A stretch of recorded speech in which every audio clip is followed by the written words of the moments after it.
So you can start, Julius. It's okay now. Okay. Donc, bonsoir à tout le monde et bienvenue à cette autre session de mercredi du Club R. Je suis Julius Fouet et notre présentation d'aujourd'hui s'intitule Frequency and Percentage Distribution Tables with R Programming. Donc, nous allons voir comment est-ce qu'on peut faire les distributions de fréquences facilement et présenter les résultats sous la forme tabulaire. Sous R, il existe plusieurs approches pour faire ça, mais aujourd'hui, le package principal que nous allons utiliser pour faire ça, c'est le package Fractables. Oui, le package Fractables. Et sous le package Fractables, nous allons voir deux fonctions clés. La première fonction est la fonction Frec. Table. Entre frec et table, il y a une barre de 8. Donc, cette fonction-ci nous permet de faire le calcul des fréquences et des pourcentages et toutes les autres statistiques qui vont avec. Ça fait juste ce calcul-là de manière brute et ça nous donne le résultat. La fonction frec format va nous permettre de faire certaines modifications dans l'apparence de cette table-là. Et puis, ne soyez pas surpris que pour personnaliser nos résultats, pour faire que ça ait l'air de ce que nous espérons exactement, nous pouvons à tout moment faire appel aux fonctions de manipulation de données qui se trouvent sous le package dplyr.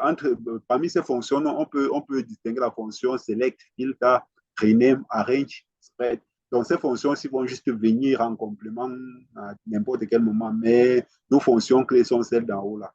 Et à la fin, pour se rassurer que dans le document Word, par exemple, qu'on va exporter depuis R, que ce soit exactement des tableaux, nous pouvons faire appel à la fonction cable qui se trouve sous le package knitr. Donc, voilà les deux fonctions clés. La dernière fonction qu'on va utiliser pour se rassurer que dans le document Word, par exemple, ce sera vraiment un tableau. Et ces autres fonctions, vont être utilisées pour retoucher le tableau, pour faire certaines manipulations. Donc, si c'est bon ici, je suggère que nous passions à la phase pratique dans RStudio. Je vais donc arrêter le partage d'écran et relancer le partage dans RStudio, à moins qu'il n'y ait des questions pour l'instant. Je pense que c'est bon. OK.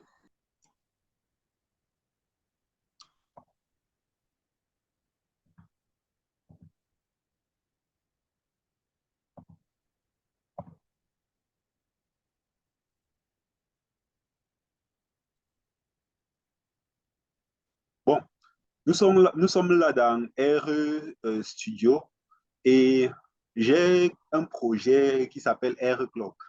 Ouais, RClock. Donc, toutes les activités liées au Club R, nos tutos là, c'est quelque part dans un dossier dans mon ordinateur qui s'appelle RClock. Le projet est déjà ouvert. Donc, je vais créer un document R Markdown. C'est dans R Markdown que je suggère que nous travaillons aujourd'hui.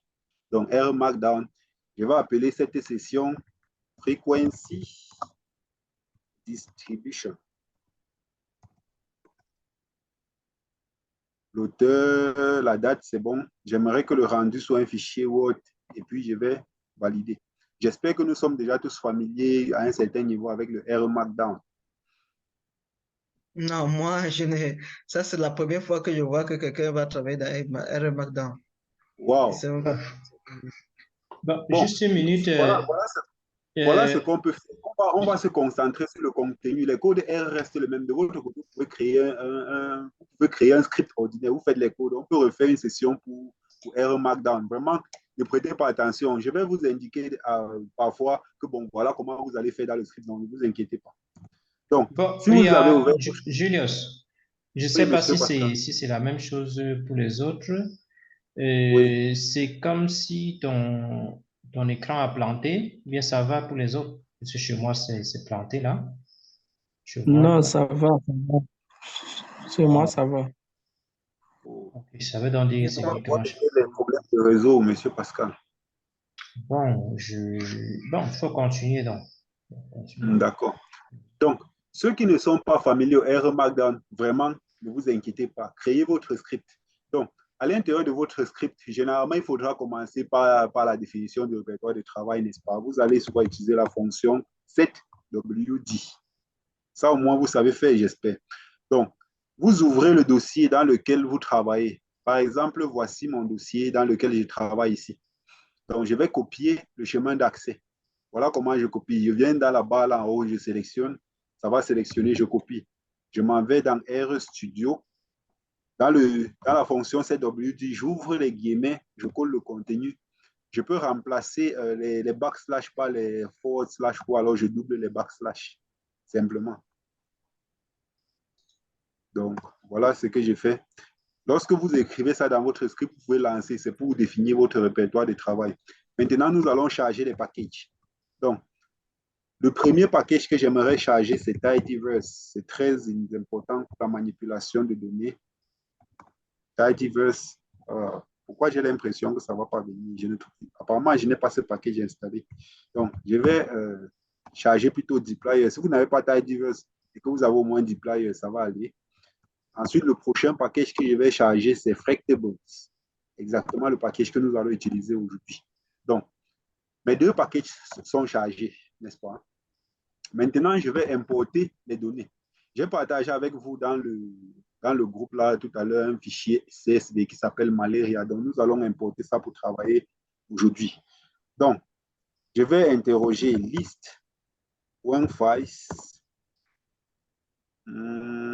Malheureusement, je suis obligé de dire Fractable.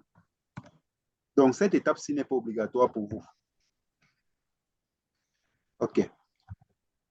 Ma donnée que j'aimerais importer, je vais appeler ça CSV, enfin DF qui reçoit read.csv. Voici le fichier que j'aimerais lire. Ça s'appelle malaria.csv. Donc, je vais coller ça là à l'intérieur. Je peux commenter cette ligne. Cette ligne-là n'est pas intéressante pour vous. Rassurez-vous juste que vous avez défini votre répertoire de travail, que vous avez écrit le nom du fichier comme il se doit. Donc, je vais lancer là. Ça me dit cannot open. Ah, je comprends pourquoi. Dans mon répertoire de travail, il y a un sous-dossier qui contient mon document, mes données. Donc, il faut que j'appelle ce sous-dossier-là avant de lancer. Si je demande la structure des DF, donc, nous avons importé les données. Est-ce que c'est bon chez tout le monde? Est-ce que vous avez pu importer le data frame Malaria de tout à l'heure? On va le faire puisque nous observons votre écran. Donc, d'accord. Vous n'êtes pas en train de pratiquer en temps réel. Non, on ne peut pas. Puisqu'on observe, vous avez pris notre machin. Pas de souci, pas de souci. Donc, puisque nous avons importé, nous essayons de regarder la structure. Nous voyons que notre data frame contient 1527 observations et 3 variables. Ces 3 variables sont le genre, l'occupation et le statut vis-à-vis du paludisme. J'aimerais souligner que ce data frame est entièrement simulé. Ce ne sont pas des données réelles. J'ai simulé ça tout à l'heure avant de partager avec vous. Nous allons juste utiliser ça pour pratiquer. Donc, voici un cas où nous avons fait une étude, supposons, nous avons fait une étude épidémiologique sur le paludisme. Nous sommes intéressés, par exemple, à une zone particulière. Nous avons travaillé sur 1527 personnes. Nous avons collecté des données sur ces personnes. Nous avons pris, par exemple, leur genre, leurs occupations. Et puis, on a fait le test du palu. À la fin, on a pu avoir la variable malaria status qui nous dit pour chaque individu s'il est positif ou négatif au diagnostic du paludisme. Donc, voilà une situation que nous nous proposons d'étudier aujourd'hui. Généralement, lorsqu'on a ce genre de données devant nous, on peut souvent faire les caractéristiques sociodémographiques, genre combien on a d'hommes, de femmes, quels sont les pourcentages, combien on a de personnes qui étudient, enfin, combien on a de personnes qui pratiquent les différentes occupations. Il y a autant de questions qu'on peut se poser. Combien on a de positifs? Ça devient la prévalence lorsqu'on regarde ce pourcentage-là. Et puis, on peut se demander quelle est la prévalence de la maladie dans les différentes occupations, quelle est la prévalence de la maladie dans les différents sexes. Autant de questions que nous pouvons nous poser et la distribution de fréquences va répondre à cette question. Donc, prenons un cas où nous voulons voir la distribution de l'occupation.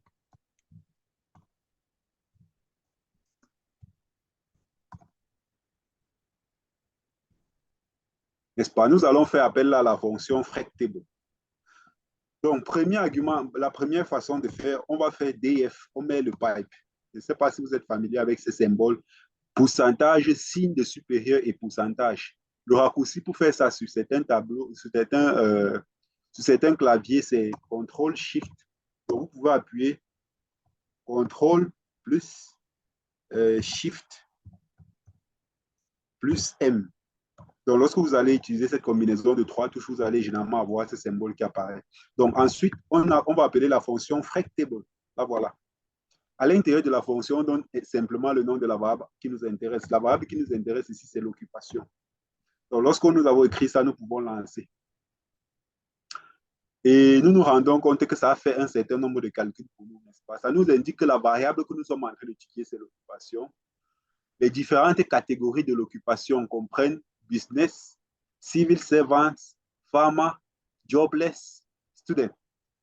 Et puis, l'effectif. Dans chaque catégorie, nous avons les effectifs là.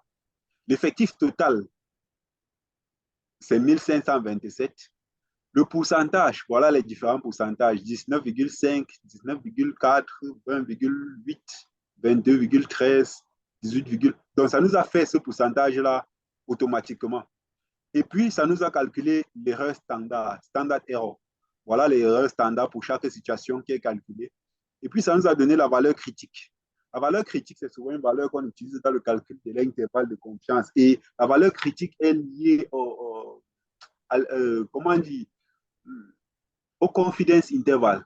Quand on dit par exemple 95% d'intervalle de confiance, là, la valeur critique est liée à ça. Si c'était par exemple 99%, ça aurait été différent. Donc c'est pour ça que vous voyez que la valeur T critique là est la même partout.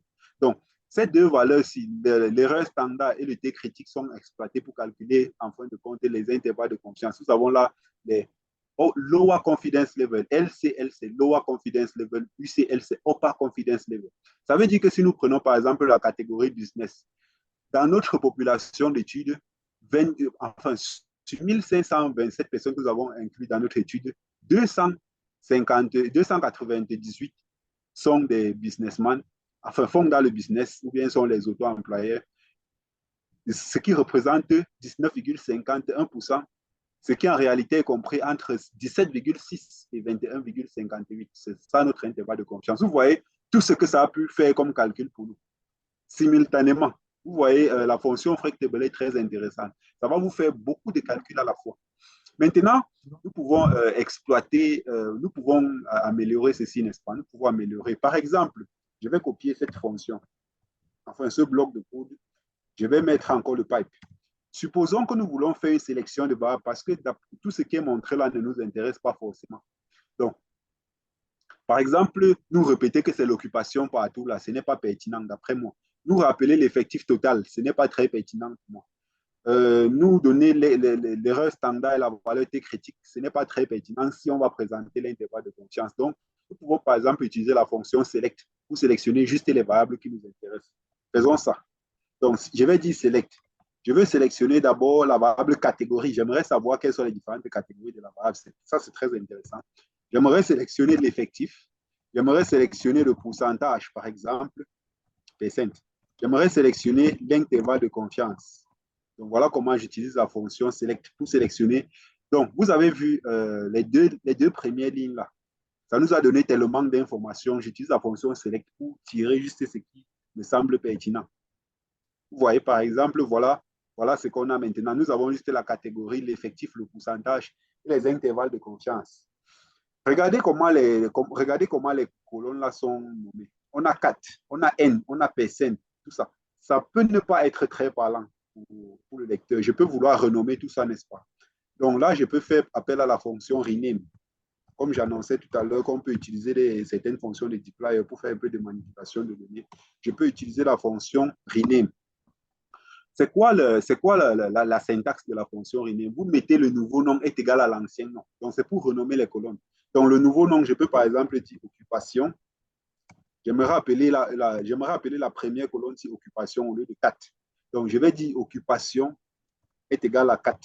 Si je lance par exemple à ce niveau, vous voyez que ça a renommé 4 là en occupation. Je vais faire autre chose.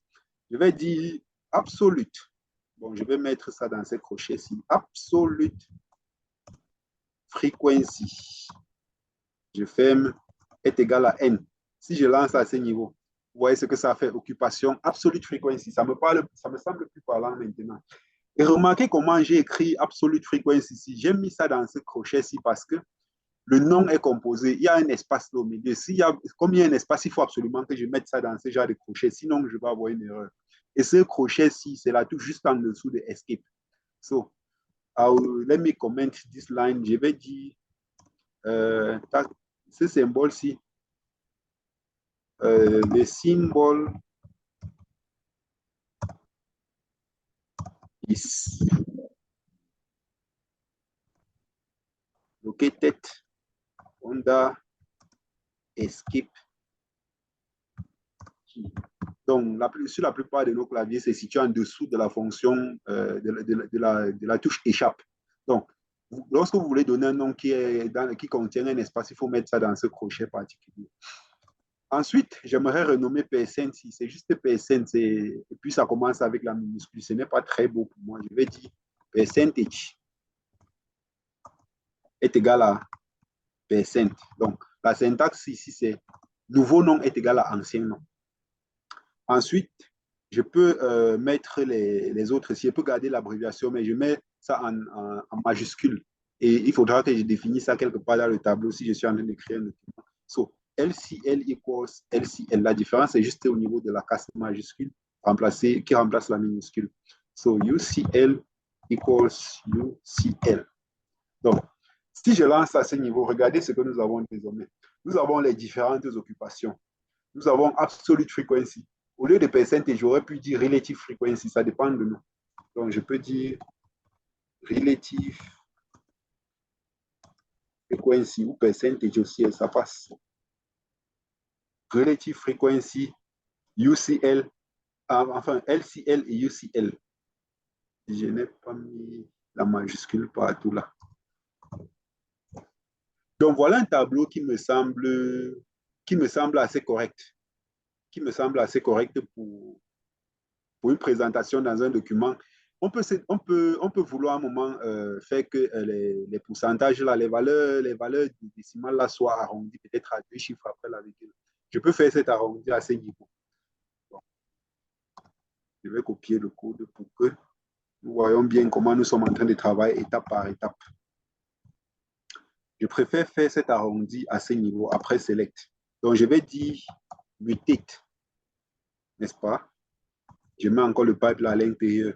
J'aimerais arrondir le pourcentage. Donc, je vais dire pourcentage est égal à arrondi le pourcentage à 2 chiffres après la virgule. LCL est égal à arrondi de LCL à 2 chiffres après la virgule. UCL est égal à arrondi de UCL à 2 chiffres après la virgule. Donc, si je lance à ce niveau, par exemple, vous voyez qu'on arrondit par 2. Et j'aimerais attirer votre attention. Pourquoi est-ce que j'ai préféré faire ce mutate-ci avant rename? Si j'avais fait ça après rename, il aurait fallu, au lieu de percent, j'aurais dû dire relative frequency. Au lieu de, enfin, vous voyez, je fais ça avant mutate parce que je ne veux pas avoir écrit dans la fonction, je fais ça avant rename parce que je ne voudrais pas écrire dans la fonction mutate les longs noms avec ces espaces à l'intérieur et tout. Donc, ça me semble plus simple d'écrire ça en haut là que d'écrire en bas.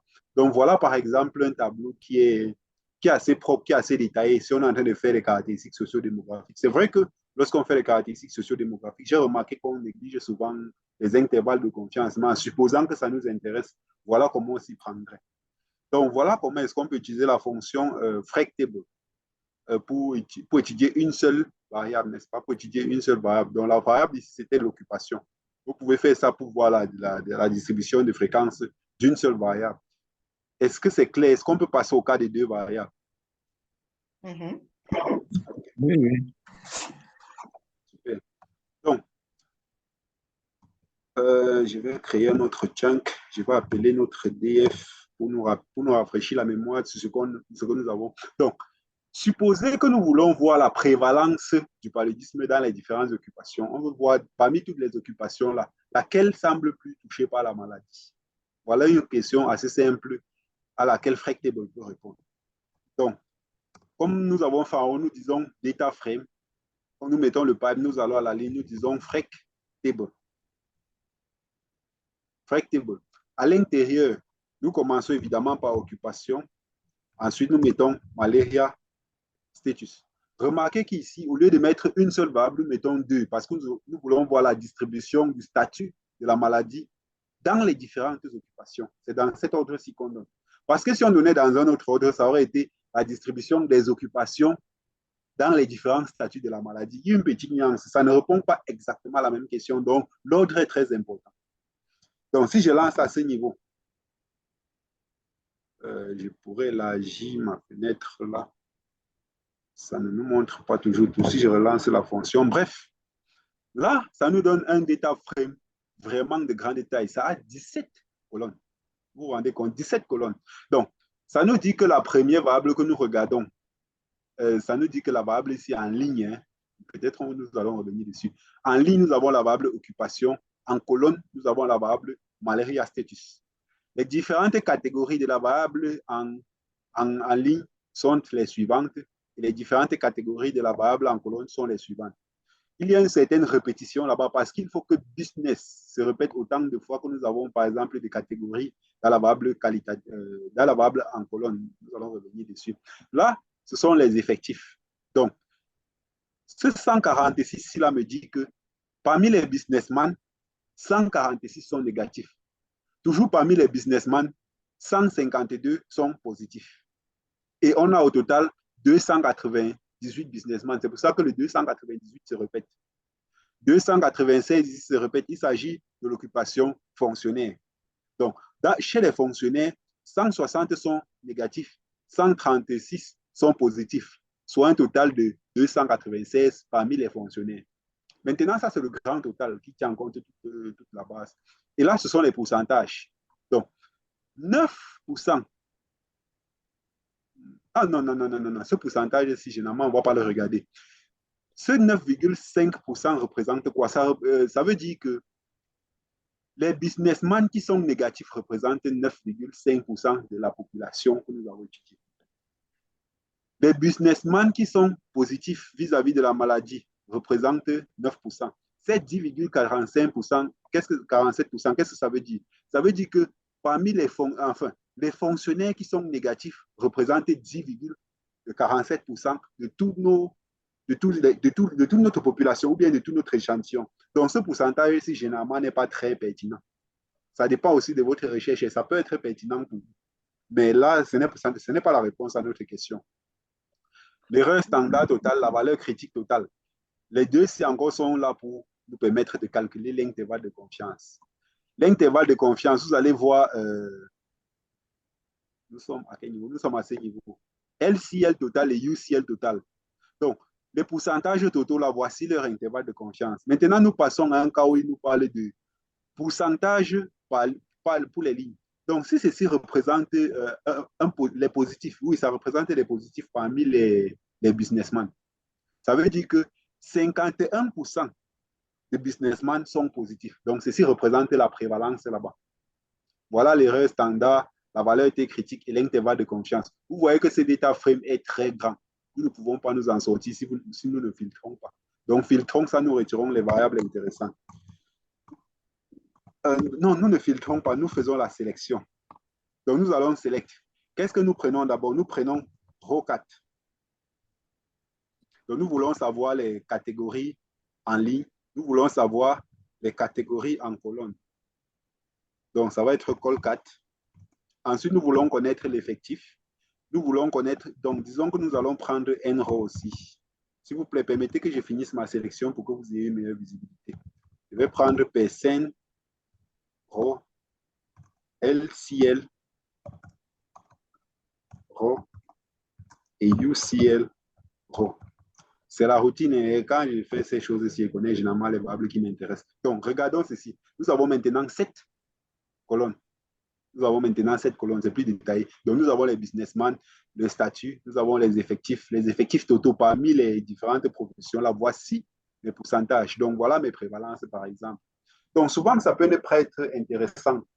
Ou bien, on peut simplifier notre travail en ne présentant que le pourcentage de positifs. On ignore les négatifs. Ça arrive. Donc, pour faire ça, je vais juste utiliser la fonction filtre.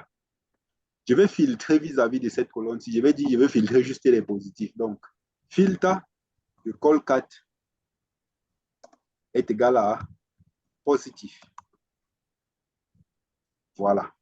Vous voyez, chaque profession n'apparaît qu'une fois. Donc, nous avons les businessmen qui sont positifs. Ils sont 157 sur 128 businessmen au total, soit une prévalence de 51%. Et voilà l'intervalle de confiance de cette prévalence. Chez les fonctionnaires, ils sont 136 positifs sur 296, ce qui représente une prévalence de 45,94%. Vous voyez? Donc, là, par exemple, nous voyons que la plus grande prévalence se trouve chez les businessmen, tandis que la plus petite prévalence se trouve chez les fonctionnaires. Voilà un peu une situation. Donc, pimentons un peu la chose si vous voulez bien. Parfois, nous voulons présenter comme ça. Remarquez que l'ordre d'apparition, là, c'est l'ordre alphabétique. Supposons que nous voulons présenter de la plus grande prévalence vers la plus petite prévalence. Pour ça, nous allons utiliser la fonction arrange. Arrange, en fonction de quoi? En fonction de la prévalence. C'est cet argument que nous allons mettre dans arrange. Donc, PSN row. Ça va automatiquement nous refaire l'ordre. Donc, lorsque je fais arrange là, ça commence de la plus petite prévalence vers la plus grande prévalence. Si je veux inverser l'ordre, il suffit que j'ajoute un moins là devant. Donc, au lieu de dire PSN row, je dis moins PSN row, ça va renverser vers la plus petite prévalence. Voilà quelque chose que nous pouvons faire.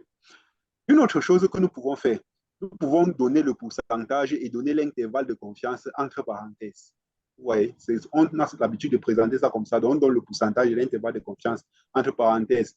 Pour cela, nous allons utiliser la fonction frec format. Frec format. Pour une fois, utilisons cette fonction. Le premier argument, ou bien un argument dans la fonction, c'est l'argument recipe. Donc, recipe veut dire quoi? Nous voulons partir dans cet état frame-ci, faire une set, créer une variable qui est une combinaison de variables déjà existantes. Nous voulons prendre la prévalence, entre parenthèses, les intervalles de confiance. Donc, voilà comment nous donnons la recette. La recipe est égale à percent row, entre parenthèses, LCL, row, UCL, row. Je ferme la parenthèse. Donc, ici, je suis en train de dire comment est-ce que j'aimerais faire la combinaison de variables. J'ai cette data frame-ci, n'est-ce pas? Je prends, pour chaque observation, j'aimerais prendre le pourcentage ici. Et puis, j'ouvre la parenthèse, je mets le lower confidence level et le upper confidence level entre parenthèses, et je ne sais pas, par la barre de 6. C'est comme ça que j'aimerais présenter mes résultats. Donc, ça, c'est l'argument recipe. Comment est-ce que vous voulez faire votre combinaison? À la fin, comment est-ce que vous voulez appeler cette nouvelle variable qui est une combinaison de variables déjà existantes? Vous allez faire ça avec la fonction name. Name est égal, je peux appeler ça prévalence. Donc, la variable que nous allons obtenir à partir de cette combinaison dans cet ordre-ci, nous allons appeler ça prévalence.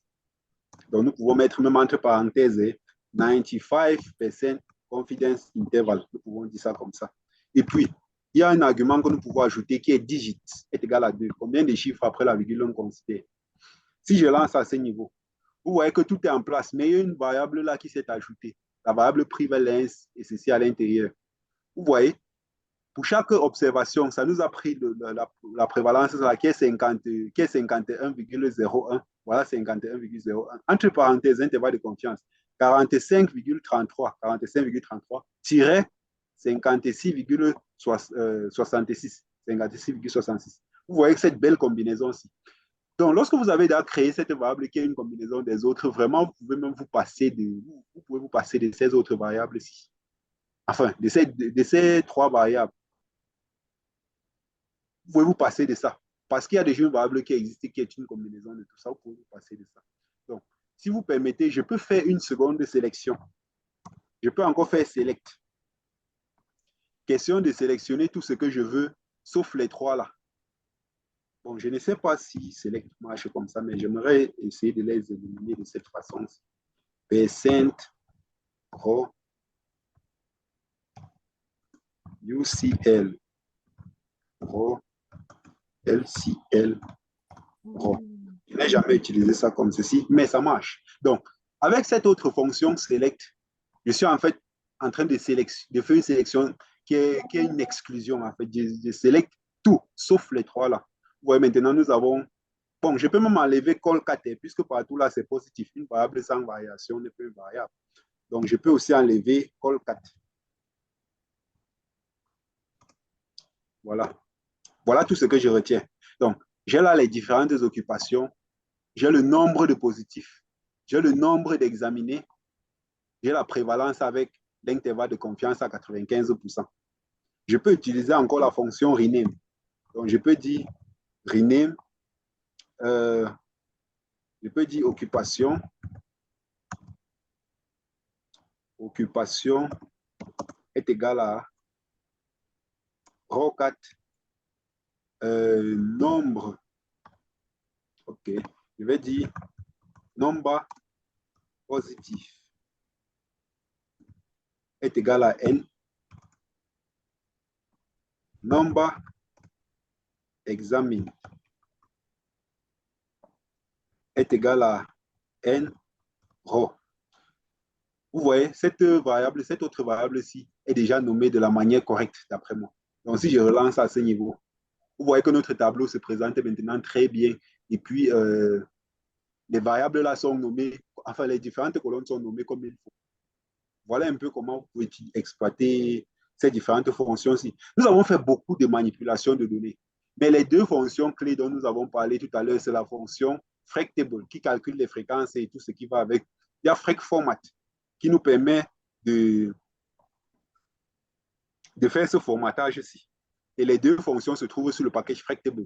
Maintenant, regardez, voilà Select, voilà Filter, voilà Arrange et voilà Rename qui sont sur le package Deploy. Ça nous permet juste de faire la manipulation de données. Donc, lorsque j'ai généralement fini comme ça, je sélectionne le tout, j'ouvre la parenthèse et je mets ça à l'intérieur de la fonction Cable. Cable elle-même qui se trouve dans le package NITR. Donc, je vais charger le package NITR.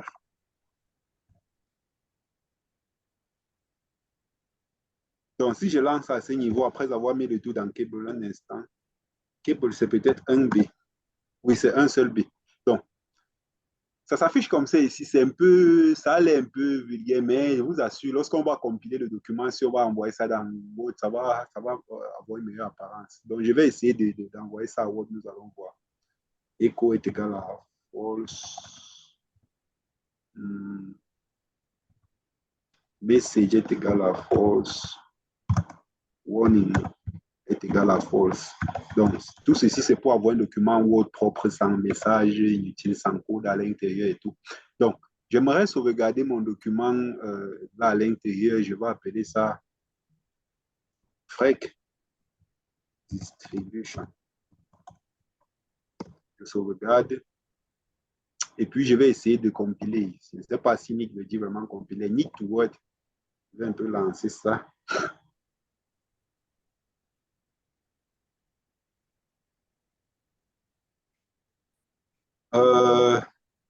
Bon, je vais essayer PDF. Je n'ai pas Pandoc et tout ça. Je vais essayer HTML.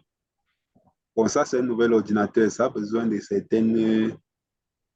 Ça a besoin de certains paramétrages. Je l'ai eu juste hier. Je n'ai pas encore le temps de faire tous les paramétrages. Mais si votre RStudio, si votre R Markdown est complètement fonctionnel, là, à la fin, lorsque vous allez faire NIT, là, ça va vous générer un document selon le format que vous avez sélectionné. Et ce dernier tableau-là, le dernier tableau-là va apparaître à l'intérieur et Word, par exemple, va reconnaître ça vraiment comme un tableau. Et puis, vous pouvez peut-être faire des ajustements mineurs et c'est prêt pour votre thèse, pour votre article ou n'importe quoi d'autre. Donc, voilà pour l'utilisation de ces fonctions-ci, les fonctions FracTable et FracFormat, ainsi que d'autres fonctions de manipulation de données sur Tidyverse pour faire les distributions de fréquences pour les variables qualitatives. Bon, je pense qu'on peut prendre quelques questions là. Je ne sais pas combien de temps il nous reste. Bon, félicitations, nous avons bien suivi, c'était vraiment bien expliqué et merci vraiment pour ces détails-là. Donc, nous attendons dans les questions, mais jusque-là, nous avons fini avec la présentation. D'accord, nous allons partager le code ici pour que vous ayez, si quelqu'un